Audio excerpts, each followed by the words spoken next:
우리 하나님 말씀 고린도후서 1장 23절, 24절 두 절입니다. 우리 다 같이 한 목소리로 같이 봉독하겠습니다. 고린도후서 1장 23절, 24절입니다. 내가 내 영혼을 두고 하나님을 불러 증거하시게 하노니 다시 고린도에 가지 아니한 것은 너희를 아끼려 함이라. 우리가 너희 믿음을 주관하려는 것이 아니요 오직 너희 기쁨을 돕는 자가 되려 함이니 이는 너희가 믿음에 섰음이라. 아멘. 저희가 지난 시간에 기름 부음을 받은 그것이 어떤 의미인가? 우리 하나님은 우리들을 어떻게 이해하시고 어떻게 바라보시는가에 대해서 말씀을 나누었습니다. 하나님은 우리 인간의 그 어떤 것들도 받지 않으십니다. 오직 하나님은 하나님의 것만을 받으십니다. 그 하나님의 것, 그것이 바로 예수 그리스도다. 그렇게 말씀드렸습니다. 그 관점에서 우리가 우리 자신의 행함과 우리의 믿음, 이 모든 것들을 좀 생각해야지 됩니다. 우리가 교회 안에서 자주 얘기하는 것 중에 하나가 믿음의 강함과 약함입니다. 그런데 이 말씀을 우리가 좀 조심스럽게 이해해야지 될 필요가 있습니다. 어떤 것이 믿음이 강한 것이고 어떤 것이 믿음이 약한 것이다. 우리가 일반적으로 생각하고 있는 것이 있습니다. 그런데 그 생각은 믿음이 강한 자는 어떤 어려움이 오고 고난이 오고 환난이 와도 그 환난을 잘 견디고 믿음에 굳건하게 서 있는 사람, 이러한 것을 또 믿음의 강함이다. 그렇게 이야기합니다. 그 반대적인 의미를 약함이다라고 이야기하겠죠. 그런데 우리가 우리 자신을 평가할 때 내가 믿음이 강하다, 약하다, 또 우리 주변에 있는 다른 사람들을 평가할 때 믿음이 강하다, 약하다 이런 말을 과연 할 수 있는 것인가? 이런 부분에 대해서 우리가 좀 고민을 해봐야지 됩니다. 내가 믿음이 강한 자다라고 스스로 판단한다면 항상 그 위치에 있어야지 되는 것이거든요. 그리고 내가 믿음이 약한 자다라고 생각하는 것은 한편으로는 이런 거예요. 하나님을 바라보지 않고 자기 자신을 바라보고 있는 모습이기 때문에 그럴 수 있는 것입니다. 우리 믿음의 주체가 누구인가라는 것을 우리가 분명하게 이해하지 못하면 그렇게 여러 부분들에서 잘못 생각하고 이해할 수 있는 부분들이 있는 것입니다. 성경에도 분명히 믿음의 강함과 약함에 대해서 이야기하고 있습니다. 그런데 그 믿음의 강함과 약함이라는 것이 어떤 사람은 믿음이 약하기 때문에 열심히 수고하고 훈련하고 그렇게 해서 믿음이 강한 자가 되어라. 그런 의미로 성경이 이야기하고 있는 것이 아니다라는 것입니다. 믿음의 강함이 어떠한 것인지 또 무엇이 믿음의 약함인 것인지는 오히려 성경은 자기 자신을 의지하지 않고 하나님만 의지하는 자, 이런 자들을 믿음이 강한 자다라고 이야기합니다. 외적으로는 아주 믿음의 모습, 훌륭한 신앙생활의 모습이 보인다 하더라도 자기 자신을 의지하는 자라면 그러한 자들은 믿음이 약한 자다라고 이야기하는 것이 오히려 성경의 이야기다. 그것을 우리가 좀 생각할 필요가 있습니다.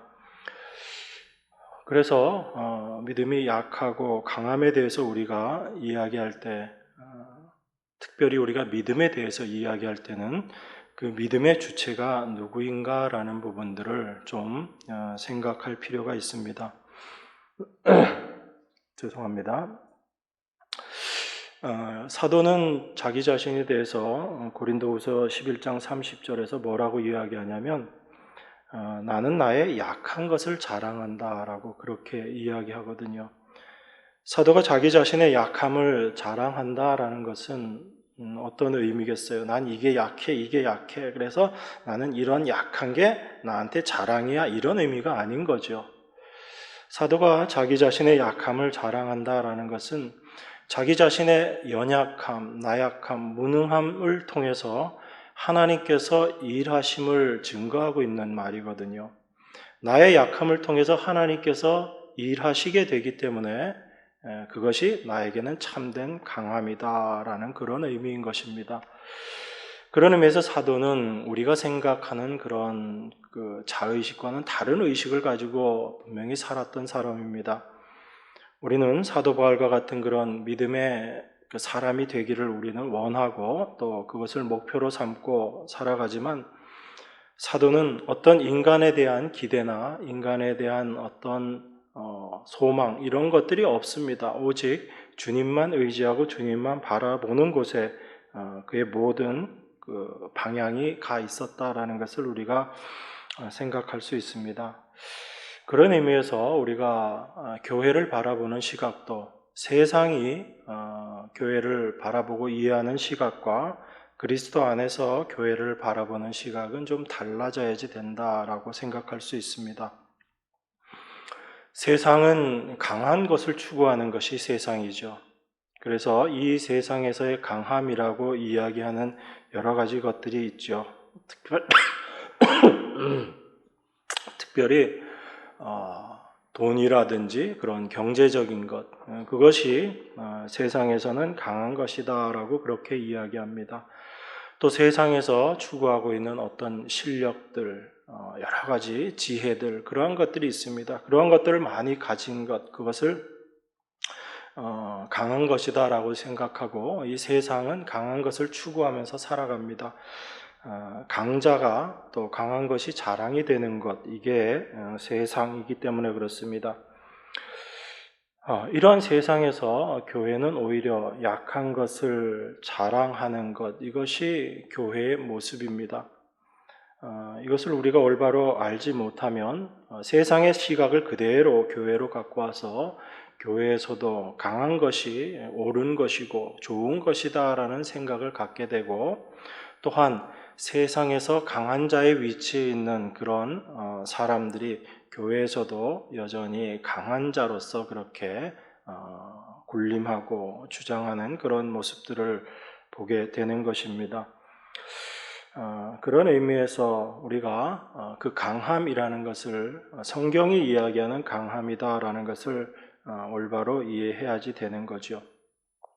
그리고 또 하나의 문제가 있는데 그것이 어떤 것이냐면 우리가 강하다, 약하다라고 어떤 것들을 평가를 하게 되면 강한 쪽에서는 약한 것들, 약한 자들을 위해서 무언가 일을 해야지 되고 그 약한 것을 강하게 되게끔 강하게 만들려고 애써야지 된다라는 이야기입니다. 그래서 교회 안에서도 보면 믿음이 강한 자들이 믿음이 연약한 자들을 열심히 잘 도와서 믿음이 강한 자가 될 수 있도록 해야지 된다. 그렇게 이야기하는 것들을 볼 수가 있게 됩니다. 이게 한편으로는 참 긍정적이고 좋은 말인 것 같은데 과연 그리스도 안에서 교회를 바라볼 때 이렇게 이야기하는 것이 옳은 것일까라는 그런 생각을 해보게 됩니다. 여러분, 그리스도 안이라는 세계는 어떤 곳이에요? 그리스도 안이라고 이야기하게 되면 그저 구원받은 사람들이 모여 있는 곳, 이런 의미가 그리스도 안이라는 의미는 아닌 거죠. 그리스도 안이라는 것은 예수 그리스도의 십자가를 통해서 그 십자가의 은혜를 깨달은 자들이 그리스도 안이라는 세계에 존재하게 되는 것입니다. 그래서 그 그리스도 안이라는 세계는 십자가를 통해서 바라봐야지 되는 세계인 것이거든요. 세상의 시각으로 절대로 이해할 수 없고 깨달을 수 없는 곳, 그것이 바로 그리스도 안이라는 세계입니다. 그 그리스도 안이라는 세계에서는 누가 강하냐, 누가 약하냐 이런 구별이 없게 됩니다. 모든 사람이 그리스도 안에서는 연약한 자일 수밖에 없고 무능한 자일 수밖에 없고 악한 자일 수밖에 없습니다. 그것이 그리스도 안이라는 세계예요. 그렇게 그리스도 안에 있는 자들이 자기 자신을 어떻게 이해하는가, 그것이 바로 십자가를 통해서 자기 자신을 이해하게 되기 때문에 그렇습니다. 그래서 그 그리스도 안이라는 세계는 예수 그리스도께서 머리가 되시고 주인이 되시는 세계예요. 그 그리스도 안이라는 세계에서는 우리 인간의 차별이나 차등이 있을 수가 없습니다. 다 똑같은 죄인의 모습으로 존재하는 곳, 그것이 바로 그리스도 안이라는 세계예요. 여러분들이 정말 십자가를 통해서 그리스도 안이라는 세계를 바라보게 됐을 때 나는 믿음이 강해, 나는 믿음이 약해, 과연 이런 생각들이 합당한 것인가 라는 것입니다. 우리 모두는 그리스도 안이라는 세계에서는 연약한 자일 수밖에 없거든요. 우리의 강함을 주장할 수 없는 곳이 그리스도 안이라는 세계입니다. 만약에 우리가 강하고 우리의 실력을 주장할 수 있다라고 얘기하면 그리스도가 필요 없죠. 십자가가 필요 없다라는 얘기입니다. 그런데 그 십자가 앞에서 그리스도 안에서 우리 자신을 바라볼 때 우리는 한없이 무능한 자일 수밖에 없고 연약한 자일 수밖에 없다. 이것이 그리스도 안의 세계인 것입니다. 이러한 교회됨이 어떤 것인지를 사도가 잘 알았기 때문에 오늘 본문 23절, 24절과 같이 이렇게 이야기하는 것입니다. 내가 내 영혼을 두고 하나님을 불러 증거하시게 하노니 다시 고린도에 가지 아니한 것은 너희를 아끼려 함이라. 우리가 너희 믿음을 주관하려는 것이 아니요 오직 너희 기쁨을 돕는 자가 되려 함이니 이는 너희가 믿음에 섰음이라. 이렇게 이야기합니다. 오늘 이 말씀도 우리가 잘 이해해야지 되겠죠. 사도는 지금 자기 자신이 사도이지만 고린도 교회 성도들의 믿음을 자기가 주관하지 못한다라고 이야기하고 있는 것입니다. 사도 바울 같은 그런 사도가 고린도 교회, 특별히 많이 문제가 있는 이 고린도 교회 성도들에게 믿음이 무엇인지를 이야기하고 그 믿음을 올바로 더 강하게 하기 위해서 많은 일들을 할 수 있을 것 같은데 사도는 오히려 자기 자신은 너희들을 주관하지 못한다라고 이야기하는 것입니다.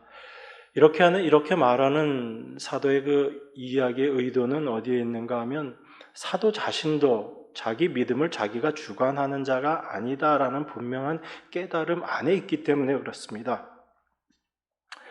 자신이 사도라 할지라도 자기가 자기의 믿음을 주관하는 자가 아니라 사도의 믿음을 주관하는 자가 따로 있다라는 것을 사도가 분명히 알고 있었기 때문에 그렇습니다.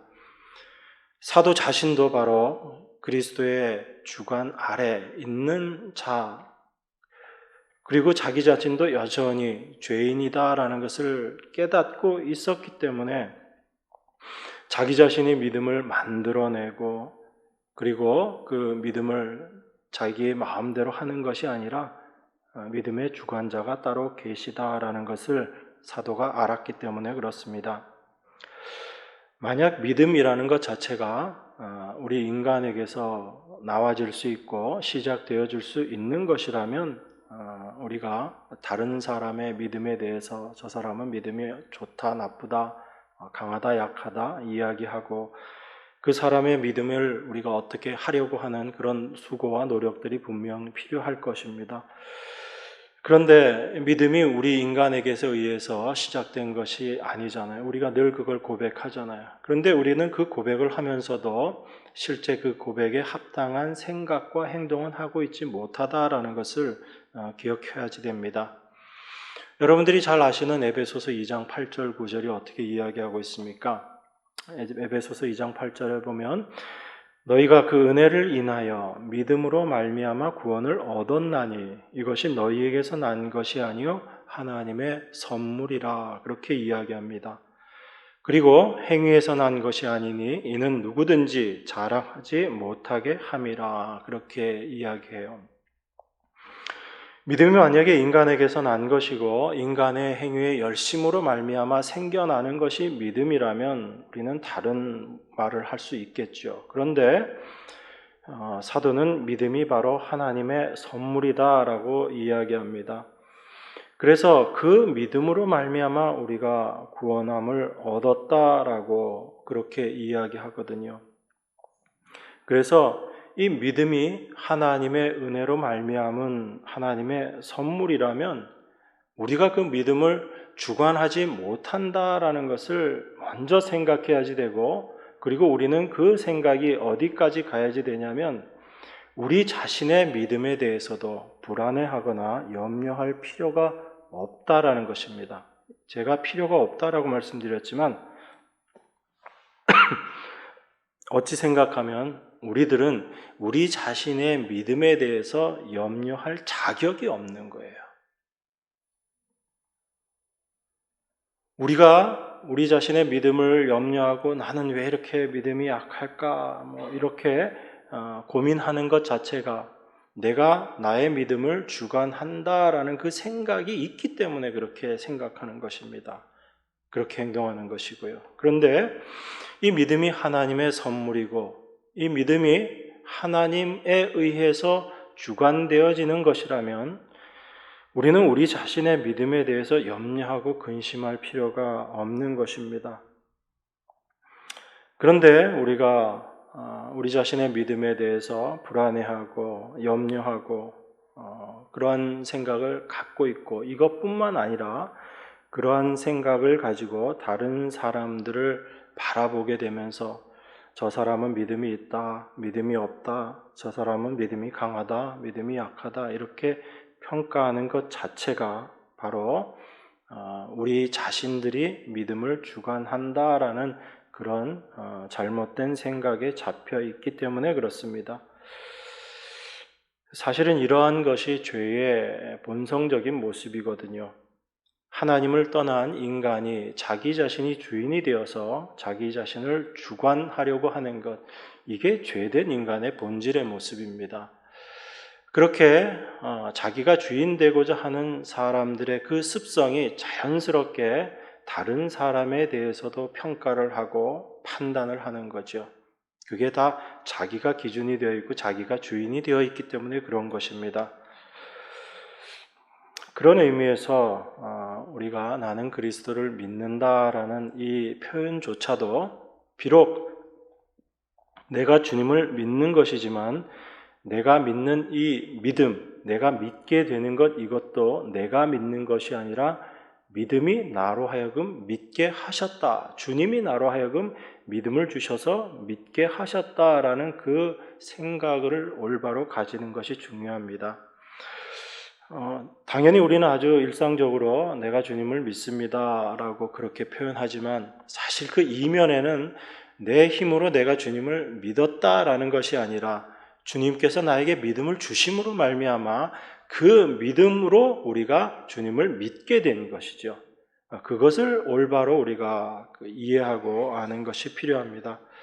그렇지 못하면 우리는 은연중에 내가 주인이 되어서 모든 것들을 주관하고 판단하려고 하는 그런 생각에 잡혀 있고, 그런 생각들로 우리 주변에 있는 다른 사람들도 그렇게 판단하고 평가하려고 하는 그런 잘못된 모습에 빠지기 쉬운 것입니다.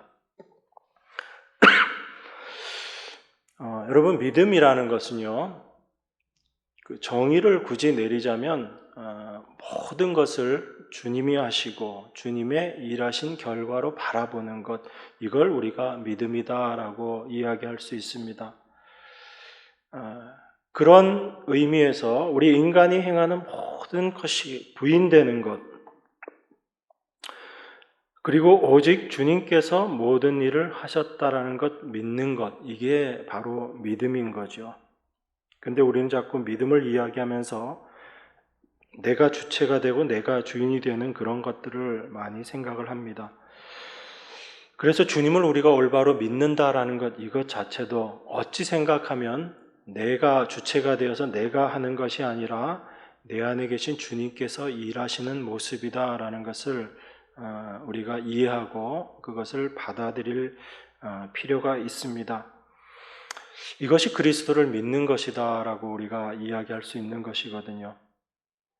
그래서 우리를 믿음의 길로 끌고 가시고 그리고 우리에게 온전한 믿음을 허락하시는 그 주님을 우리가 믿는 것, 그것이 우리 안에서 믿음이 행하는 일인 거예요. 그래서 우리 히브리서 11장의 그 믿음의 장이라고 이야기하는 그 많은 내용들을 보면 우리 믿음의 선진들에 대해서 이야기를 하고 있지만 사실은 그 사람들이 어떻게 했다가 아니라 믿음이 주체가 되어서 믿음이 그 사람들 안에 들어가서 그 사람들을 통해서 이러한 모습으로 나타내었다라고 이야기하는 게 히브리서 11장에서 이야기하고 있는 그 본래의 모습이거든요. 근데 우리는 자꾸 뒤집어 생각하죠. 우리에게 믿음이 와서 이제 내가 그 믿음을 가지고 이런 삶을 살아야지 되겠다라고 생각하는 것입니다. 그러다 보니까 여전히 내가 주인이 되어서 믿음을 이용하고 그 믿음을 내가 잘 사용해서 그것을 하나의 능력처럼 그렇게 생각하게 되는 거죠. 그러다 보니까 우리는 늘 답답한 겁니다. 늘 힘든 거예요. 늘 자유롭질 못한 것입니다. 내가 믿음의 사람이라면 이 정도 모습은 나타나야지 되는데 라는 그런 마음에 우리가 늘 좌절하기도 하고 마음이 상처를 받기도 하는 것입니다.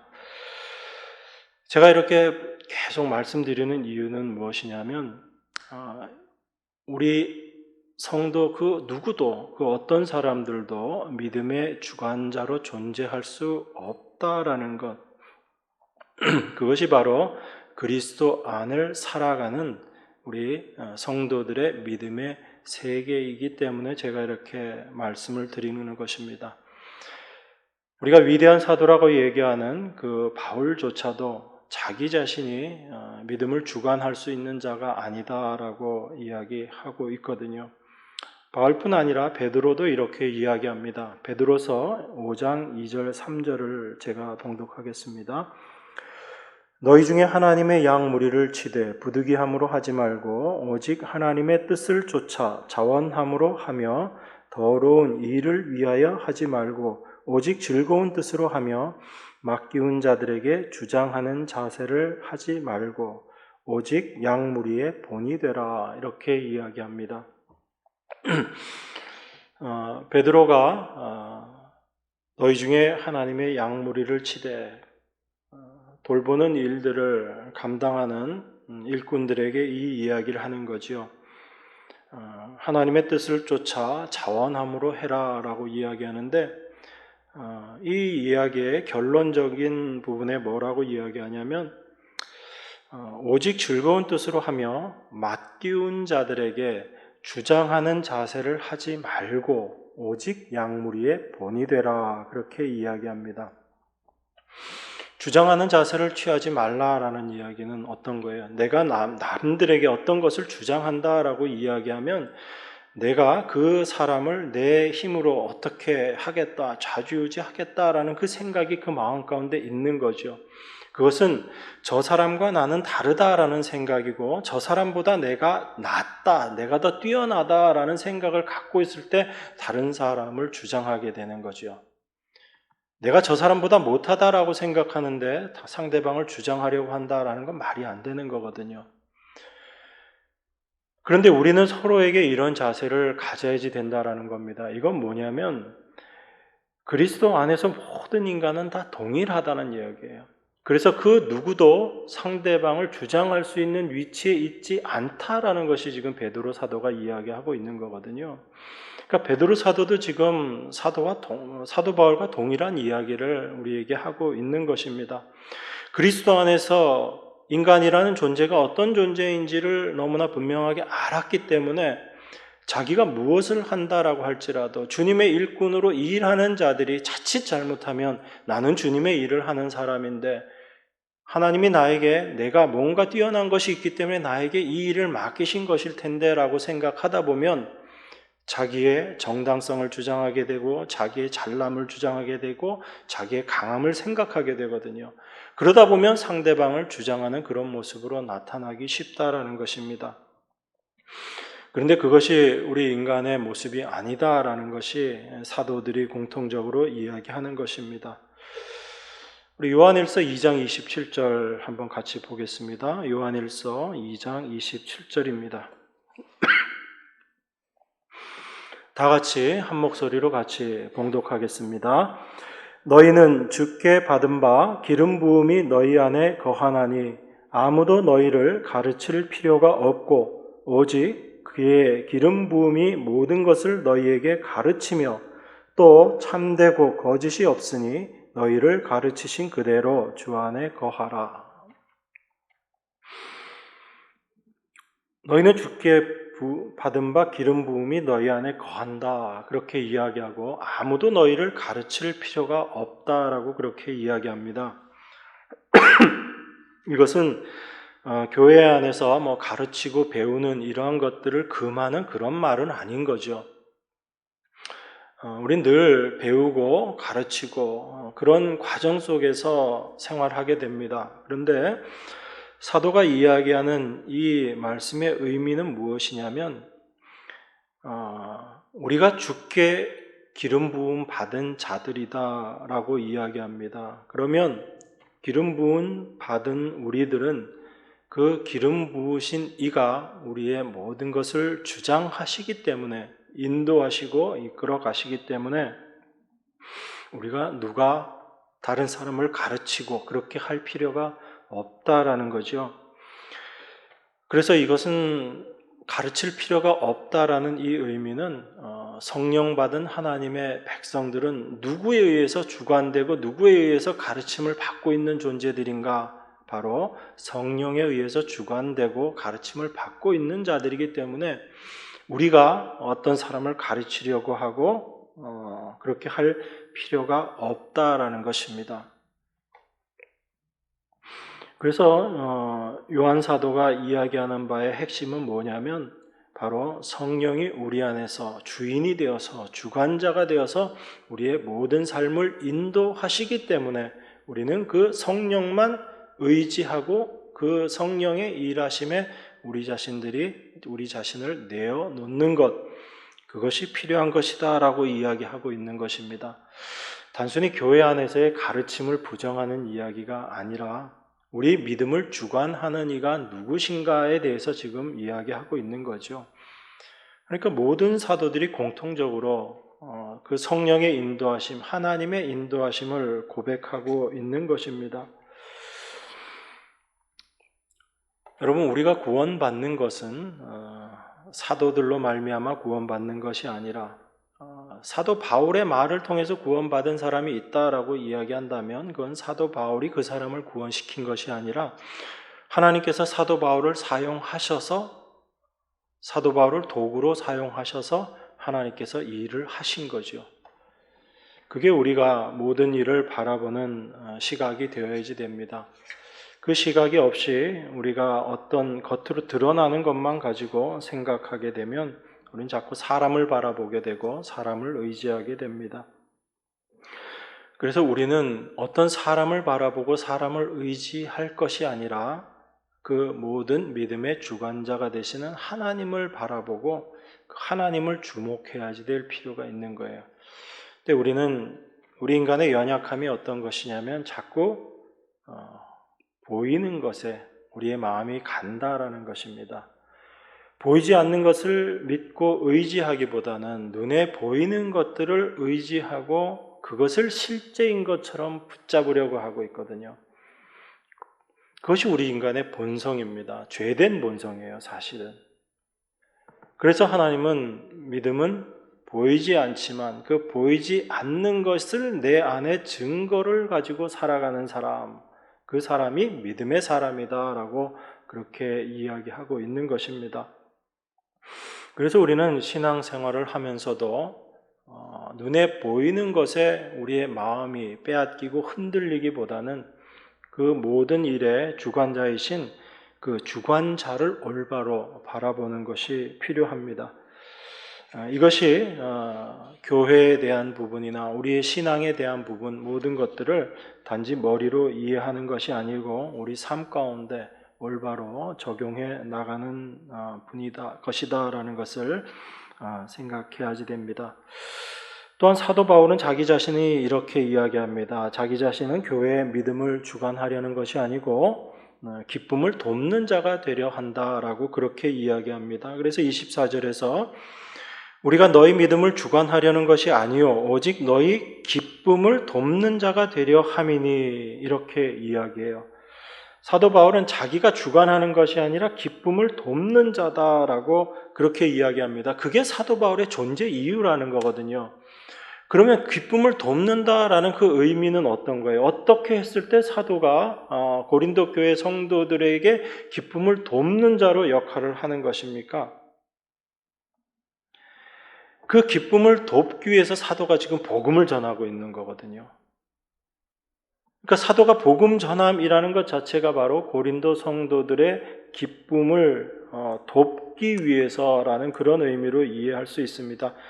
그러니까 사도가 행하는 그 모든 일들이 바로 주님이 행하시는 일이다라는 것을 올바로 전하게 되고 그 주님의 일하심의 것들을 우리가 믿음의 눈으로 올바로 바라보게 될 때 하나님께서 정말 일하고 계시구나라는 것을 우리가 올바로 알게 될 때 우리 안에 참된 기쁨이 있거든요. 그러니까 사도는 그 고린도 성도들에게 그 기쁨을 돕는 자로 자기가 일하겠다는 얘기예요. 그러니까 참된 복음을 알게 되면 하나님의 일하심을 우리가 올바로 이해하게 되거든요. 사도의 복음을 올바로 우리가 깨닫게 되면 이 모든 것들이 하나님의 일하심이구나라는 것을 올바로 알게 되고 그 하나님의 일하심을 우리가 분명하게 알게 될 때 우리 안에 생겨나는 것이 기쁨이라는 것이에요. 그 기쁨 가운데 있게 하기 위해서 그 기쁨을 돕는 자로 내가 지금 사도로서의 역할을 하고 있다라고 그렇게 이야기합니다. 참된 기쁨은 바로 그리스도다라는 것을 사도가 지금 우리들에게 고백하고 있는 거죠. 이게 사도 바울이 고린도 교회를 향해서 갖고 있었던 사랑이고 그 사랑의 표현이었다라고 생각할 수 있습니다. 여러분, 만약에 사도 바울이 자기 자신이 고린도 교회 성도들의 믿음을 만약에 주관하는 자들이다, 내가 그들에게 가서 그들의 고린도 교회의 믿음에 어떤 영향을 끼칠 수 있는 자다라고 스스로 생각했다면 사도 바울은 고린도 교회에 내가 2번 갈게 라고 이야기했으면 그 약속을 지켰을까요? 지키지 않았을까요? 세상 없어도 그 약속 지켰을 거예요. 왜냐하면 내가 2번 간다고 약속하고 가지 않는다면 고린도 성도들의 믿음에 문제가 생길 것이다 라고 스스로 그렇게 생각했을 것이기 때문에 그렇습니다. 그런데 사도는 그거에 연연하지 않거든요. 내가 너희들한테 2번 가려고 했었지만 내가 가지 못했어. 그래도 나는 아무 상관이 없다는 겁니다. 왜냐하면 믿음을 주관하시는 이는 내가 아니라 하나님이시다라는 것을 사도가 분명히 알고 있었기 때문에 그래요. 그래서 23절에 내가 내 영혼을 두고 하나님을 불러 증거하시게 하노니 다시 고린도에 가지 아니한 것은 너희를 아끼려 함이라 이렇게 이야기합니다. 어떤 의미에서 아낀다는 얘기예요? 사도가 2번 가겠다고 약속하고 2번 갔다는 얘기는 자기가 고린도 성도들의 믿음을 주관하는 자로 쓰겠다라는 그 생각 때문에 거기에 간다는 얘기 아니에요. 그런데 그렇게 하지 않았다라는 것은 내가 믿음의 주관자가 아님을 너희들로 하여금 올바로 깨닫게 하기 위해서 오히려 나는 가지 않았다. 억지로 고린도 교회에 가려고 하지 않았다라는 이야기거든요.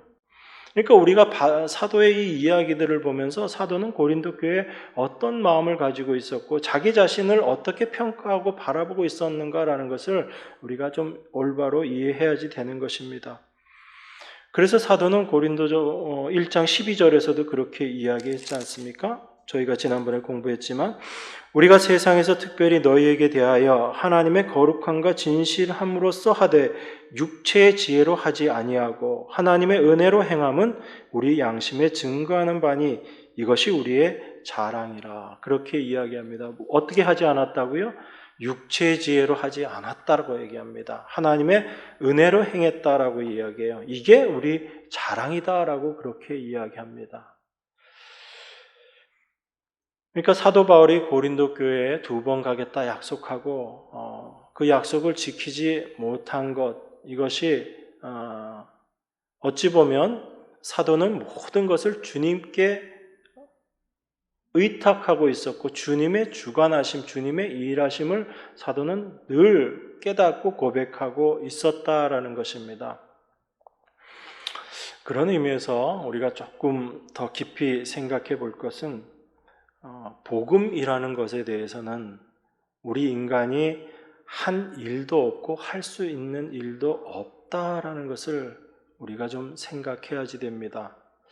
아니 우리가 복음도 전하고 우리가 복음으로 살고 참으로 하는 일이 많은 것 같은데 왜 복음으로 인간을 한 일도 없고 할 수 있는 일도 없다라고 말씀하십니까? 이렇게 생각할 수 있지만 사실 이 모든 일들이 우리가 행하는 것 같지만 살아계신 하나님께서 행하신 일의 결과이기 때문에 그렇습니다. 우리 눈에 보이는 건 어떤 게 보여요? 사람이 일하는 게 보이죠. 목사가 말씀 전하는 게 보이고요. 성도들이 밖에 나가서 전도하는 게 보이고요. 교회에서 봉사하는 것이 보이고요. 수고하는 것이 보이잖아요. 우리 눈에 보이는 건 그게 보이는 겁니다. 우리 눈에는 뭐만 보여요? 인간이 일한 것만 보인다고요.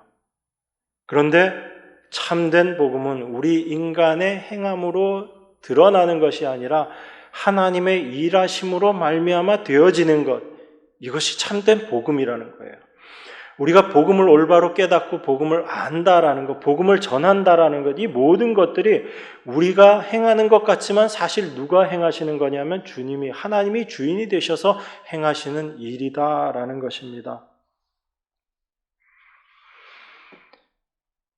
그래서 교회는 사람이 행한 일을 높이고 칭찬하는 것이 아니라 하나님께서 능력으로 일하시고 계신다라는 것을 믿음의 눈으로 바라보고 그것을 증거함으로 하나님의 살아계심을 증거하는 자들의 모임, 이게 교회인 거예요. 그런데 그것을 알지 못하면 교회에서 무슨 얘기밖에 없냐면 하나님의 은혜는 이야기한다 할지라도 여전히 사람의 행함이 자랑이 되는 것이고 그 행함만 높임을 받는 것이고 행함만 드러나는 거예요. 그것은 참된 복음을 아는 그리스도 안의 세계에 존재하는 교회의 모습이 아니다라는 것을 우리가 생각할 필요가 있습니다. 그래서 교회라는 것은요, 믿음 좋다고 얘기하는 사람들이 모여가지고 어떤 이상적인 모습을 보여주는 것, 이게 교회가 아니고 이걸 위해서 교회가 존재하는 것도 아닙니다. 오히려 교회는요, 자기 자신의 무가치함을 깨닫고 자기 자신의 무능함을 깨닫고 자기 자신의 연약함을 깨닫고 그것을 서로 확인하면서 그러한 우리들을 하나님께서 어떻게 사랑하셨는가를 서로 고백하고 나누고 증거하는 곳, 이것이 참된 교회의 모습이다라는 것을 우리가 생각해야지 됩니다.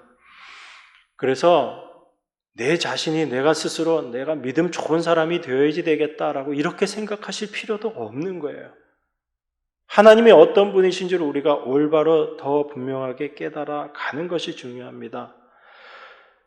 그래서 우리가 교제를 하든 전도를 하든 그 무엇을 하든 우리가 할 일은요, 그저 그리스도를 말하는 걸로 충분해요. 내가 저 사람에게 전도해서 저 사람을 예수 믿는 사람 되게 만들어야지 되겠다. 내가 저 사람을 믿음 좋은 사람으로 내가 만들어야지 되겠다. 그럴 필요가 없다라는 거예요. 그건 여전히 우리가 주인이 되어서 내가 주인이 되어서 뭔가를 하겠다라는 그 생각에 잡혀 있는 겁니다. 그저 하나님께서 여러분들에게 깨닫게 해주신 그 그리스도, 그 하나님만 말하면 되는 거예요. 그 이후에 나머지 모든 일들은 우리 주님께서 책임지실 것입니다. 그것을 우리가 자꾸 놓치기 때문에 사람들을 판단하고 평가하고 그렇게 이야기하는 거죠. 사도는 고린도 교회에 대해서 또 이렇게 이야기합니다. 24절 후반절에 보면 이렇게 이야기해요. 오직 너희 기쁨을 돕는 자가 되려 함이니 이는 너희가 믿음에 섰음이라, 그렇게 이야기합니다. 여러분, 이 말씀 보면 참 이해가 안 되죠. 고린도 교회를 향해서 바울 사도가 지금 뭐라고 이야기하냐면 너희는 믿음에 섰다라고 그렇게 이야기해요. 여러분, 우리가 믿음에 섰다라고 이야기할 때 여러분들 일반적으로 그걸 어떤 의미로 이해하시고 어떤 의미로 받아들이세요? 믿음에 섰다라고 얘기하면 어떤 고난이 와도 잘 견뎌내고 환난이 오든 시련이 오든 그런 거 다 이겨내고 늘 주님께 감사하면서 사는 사람, 이런 사람을 우리는 믿음에 서 있는 사람, 그렇게 이야기하잖아요. 그죠? 제가 한번 물어볼게요. 여러분, 믿음에 서 있는 사람들입니까? 아니면 서 있지 못한 사람들입니까? 어떤 사람들이죠? 그럼 고린도 교회 성도들은 믿음에 서 있는 사람들입니까? 믿음에 서 있지 못한 사람들입니까? 지금까지 우리가 봐왔던 고린도 성도 사람들은, 고린도 성도 교인들은 어떤 사람들이에요? 믿음에 올바로 서 있는 사람들입니까? 아니면 서 있지 못한 사람들인가요? 우리 판단, 우리 기준으로는 믿음에 서 있지 못한 사람들이잖아요. 그런데 사도는 지금 고린도 교회 성도들에게 너희가 믿음에 서 있다라고 그렇게 이야기합니다. 그러니까 사도가 교회를 바라보는 시각과 우리가 교회를 바라보는 시각이 이렇게 다른 거예요. 사도는 지금 무엇을 보고 있다는 얘기입니까? 고린도 성도들이 믿음에 서 있다라는 것을 이야기할 때는 고린도 성도들을 보고 있는 게 아니에요. 누구를 보고 있는 거죠? 고린도 성도들의 믿음을 주관하고 계시는 하나님을 보고 있는 거예요. 바울은 지금 그 하나님을 바라보고 있기 때문에 고린도 성도들에게 너희가 믿음에 서 있다라고 이야기하는 것입니다. 고린도 성도들의 믿음을 주관하는 이가 바로 하나님이시다라는 것을 바울 사도가 알고 있었기 때문에 그래요. 동일하게 자기 자신의 믿음을 주관하고 계신 분이 바로 하나님이시다라는 것을 알고 있었던 것입니다. 그래서 그 문제 많은 고린도 성도들을 향해서 너희가 믿음에 서 있다라고 이야기하고 있는 거예요. 다시 물어보겠습니다. 여러분, 믿음에 서 있는 자들인가요? 아닌가요? 믿음에 아주 굳건하게 서 있는 자들이에요. 내 자신의 모습을 보면 내가 이 꼬라지로 무슨 믿음에 굳건하게 서 있는가라고 스스로 생각하실 수 있겠지만 하나님은 여러분을 그렇게 그냥 놔두시지 않는다고요. 하나님이 여러분들을 지금 붙잡고 계시기 때문에 여러분들은 믿음에 굳건하게 서 있는 하나님의 백성들인 거예요. 그래서 여러분 자신을 볼 때도 여러분의 시각으로 여러분 자신을 보지 말라고 제가 말씀드리는 거예요. 하나님께서 여러분들을 어떻게 보시고 있는지를 알고 그 믿음의 눈으로 여러분 자신을 바라보게 될 때 여러분 안에는 늘 감사함이 있을 수밖에 없습니다. 여러분 안에는 늘 기쁨이 있을 수밖에 없어요. 늘 나의 자신은 하나님 앞에서 보잘것없는 모습이지만 이런 모습이 아닌 하나님께서 나를 보고 나를 붙잡고 계신 그 모습으로 늘 내 자신을 바라볼 수 있게 해달라고 하는 그 기도가 늘 있는 그런 성도들로 여러분들은 살아갈 수 있는 거예요. 이게 성도들의 참된 모습인 것입니다. 그런데 자기 자신을 바라보고 있으면 어때요? 오늘은 믿음이 좋은 나였다가 내일은 아주 엉망인 내 자신의 모습을 보게 되고 실망하고 좌절하고, 하나님은 우리를 그런 믿음 주시지 않으셨거든요. 하나님이 우리에게 주신 믿음은 우리가 주관하는 믿음이 아니라 하나님이 주시고 하나님이 주관하시고 하나님이 주인 되시는 믿음, 그걸 우리에게 주셨다는 것입니다. 그걸 여러분들이 올바로 바라보셔야지 돼요.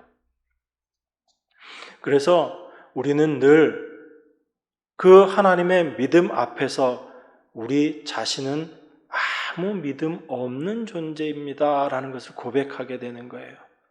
그래서 내 안에 있는 내 믿음이 아닌 하나님께서 주신 그 믿음으로 살아가게 되는, 이것이 참된 하나님의 백성들의 모습인 것입니다. 우리 히브리서 12장 2절 말씀 한번 찾아보고 말씀 마무리하도록 하겠습니다. 히브리서 12장 2절입니다. 믿음의 주여 또 온전케 하시는 이인 예수를 바라보자. 저는 그 앞에 있는 즐거움을 위하여 십자가를 참으사 부끄러움을 개의치 아니하시더니 하나님 보좌 우편에 앉으셨느니라.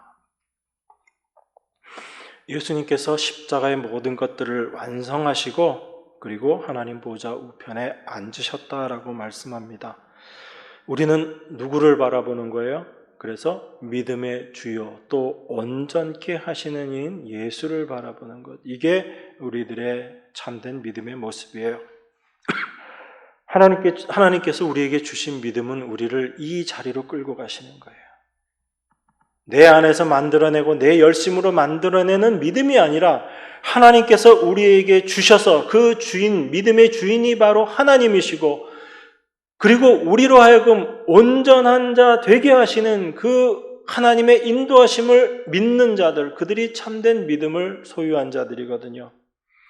그래서 우리가 우리 자신의 믿음을 바라보는 것이 아니라 믿음의 주인이시고 또한 그것을 온전케 하시는 주인, 그 주님만 바라보는 것, 이게 믿음 가진 자들의 참된 삶의 모습이다라는 것입니다. 예수님만이, 주님만이 나를 온전케 하실 수 있다라는 것을 우리가 늘 생각해야지 되고, 그리고 예수 그리스도로 말미암아 우리는 온전케 된 사람으로서 예수님의 온전케 하심이 어떠한 것인지를 증거하는 자로 살아가는 것, 이게 바로 우리 성도된 우리들의 삶의 모습이어야지 된다라는 것입니다.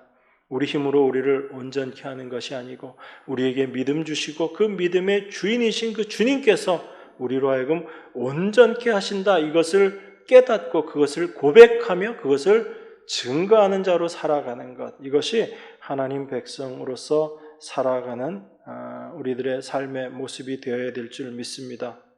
그 그리스도의 온전하심을 온전히 누리고 그 복 가운데 살아가는 여러분과 제가 되기를 바랍니다. 기도하겠습니다. 믿음의 주여, 또 온전케 하시는 이인 예수를 바라보자라고 우리에게 말씀하시는 그 음성을 저희가 날마다 듣기를 원합니다. 늘 우리가 주인이 되어서 우리가 모든 것을 행해야지 된다라고 생각했던 우리 마음 가운데 참된 믿음의 주인이 누구이시며 그 믿음을 주관하시는 이가 누구이신지를 말씀을 통해서 묵상했습니다. 우리 안에 계신 성령께서 이 모든 일들을 우리 삶 가운데 온전케 하시고 이루어내실 줄 믿습니다. 그 주님만 바라보고 의지하는 참된 믿음의 사람들로 날마다 살아가는 저희 모두가 될 수 있도록 축복하여 주시옵소서. 귀하신 예수 그리스도 이름으로 기도드리옵나이다. 아멘.